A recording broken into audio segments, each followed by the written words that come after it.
I'm bad at introductions, so let's just start it. In this video I'm gonna be showcasing a couple of mods and a cheat that makes the game 10 times better. If I have to be honest, I feel like some of these is what Game Freak should have given since the start of the game.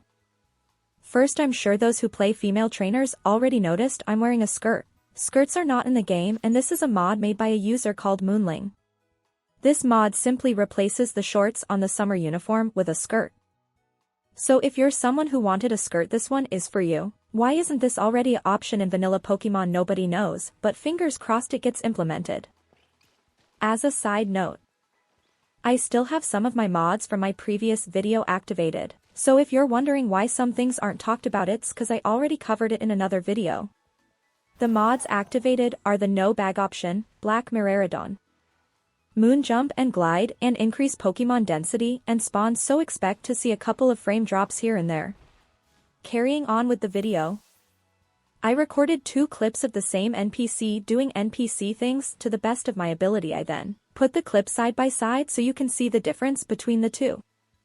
This isn't a mod, this is simply a cheat, and it's a little sad to think that a cheat code can fix one of the biggest criticisms the game received that still isn't fixed. I'm about to play the clip for you and talk about it.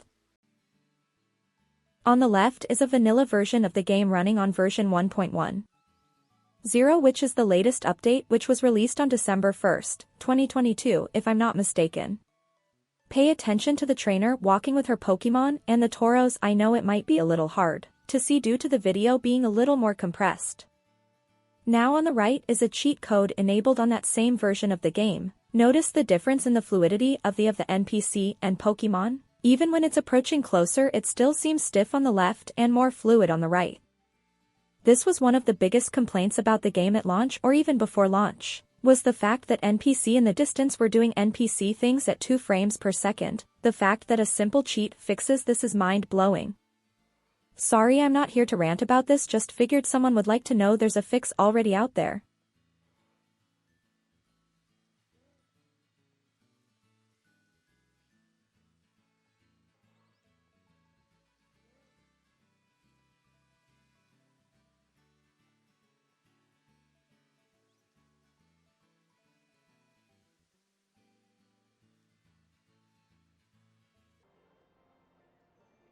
Our next mod is called Expanded Wild Pokemon. This mod does more than just the title, as it changes quite a bit of things in the game. Starting with the store changes, new evolution items are now available for purchase and more evolution stones were added. The new stones added are Ice Stone, Shiny Stone, which can evolve Petalil to Hisuian Lilligant. Moonstone can now be used to evolve Eevee to Sylveon. Duskstone can be used to evolve Eevee to Umbreon or Haunter to Gengar, and the Dawnstone can evolve Eevee to Espeon. Other items added are Galarica Cuff, Galarica Wreath, Auspicious and Malicious Armor for Charcadet, and Strange Mirror, which can be used to evolve a few Pokemon into their Hisuian forms.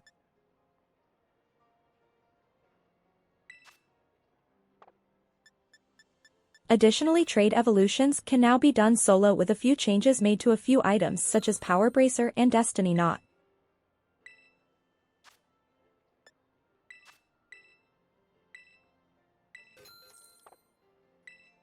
Giving Power Bracer to Finizen will allow it to evolve into a Palafin after leveling up past level 38. This is a neat but really appreciated change, as it allows players who don't have friends and such to still obtain the Pokemon and experience one of the most underwhelming evolution transformations.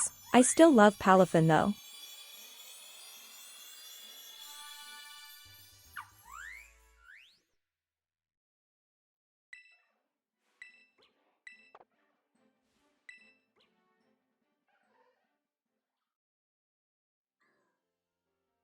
Destiny Knot can evolve Scyther into Scyther or Slowpoke into Slowking simply by holding it and leveling it up.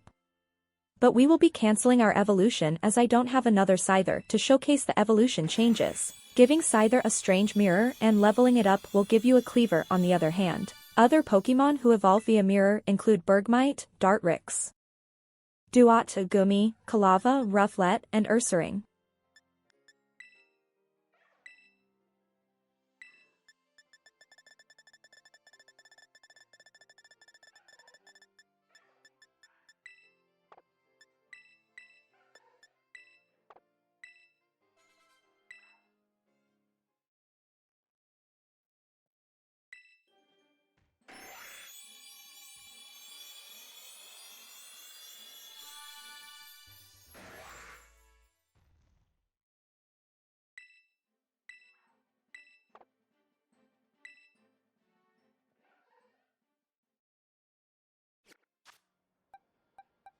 Some Pokemon such as Stantler retain a hint of the legend Arceus evolution methods. For Stantler it's as simple as leveling while knowing Psyshield Bash, which it learns at 21. White Stripe Basculin requires 295 points of recoil damage and leveling. Quillfish requires leveling while knowing Barb Barrage. Petalai we went over earlier with Shiny Stone.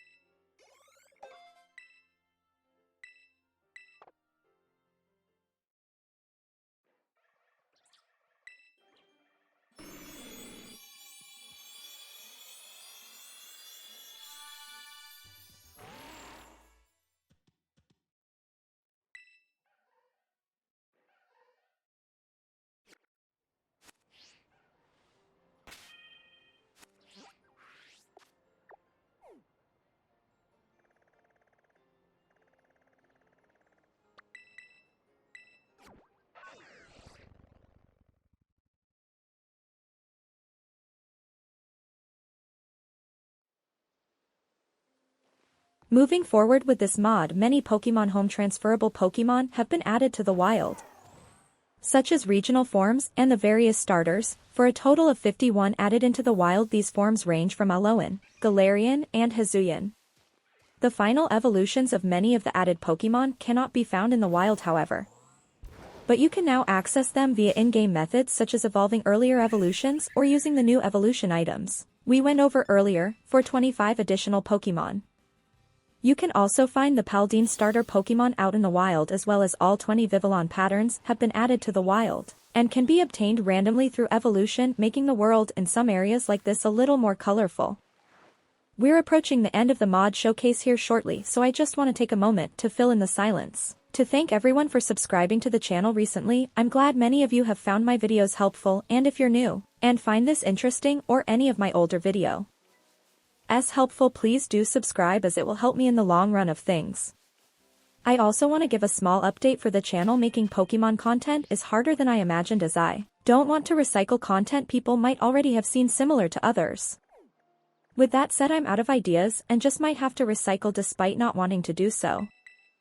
I feel many of you subscribed for the content, and delaying videos with almost a month gap makes me feel like I'm letting those who subscribe down, so I urge you to tell me what you the viewer want to see from the channel.